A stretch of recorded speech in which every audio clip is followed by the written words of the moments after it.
2014 წელს გაზაფხულზე ცოტა დისკომფორტი შემექმნა მუცელში, რაღაც დიარეა დამეწყო 2 თვის განმავლობაში და ჩემი ბრალია მოუცლელობის გამო ექიმს ვერ მივაკითხე.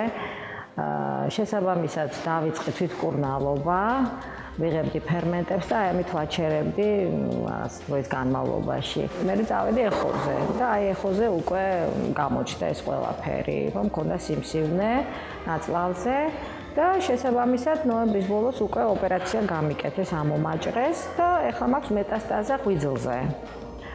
ახლობლების მეშვეობით გავიგე, რომ ეს ახალი მეთოდიკა ინერგება თურმე საქართველოში, რაც გადაწყვიტე, რომ ეს გავიკეთო, ეს აბლაცია ღვიძლზე. რადიოსიხშირული აბლაცია ეს არის მეთოდი, რომელიც გულისხმობს სიმსივნური წარმონაქმნების აბლაციას, ანუ სიმსივნური წარმონაქმნების უოპერაციო ამოკვეთას. მინიმალური განაკვეთით ხდება სიმსივნის მოცილება.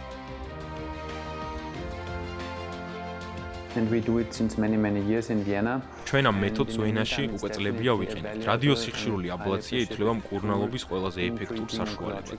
როდესაც საქმე გვაქვს ღვიძლში 2 ან 3 მეტასტაზის არსებობას. მე აქ ვარ დღეს იმისთვის, რომ ჩემს ქართულ კოლეგებთან ერთად გავაკეთო რამდენიმე ოპერაცია. გაუზიაროთ ჩემი გამოცდილება.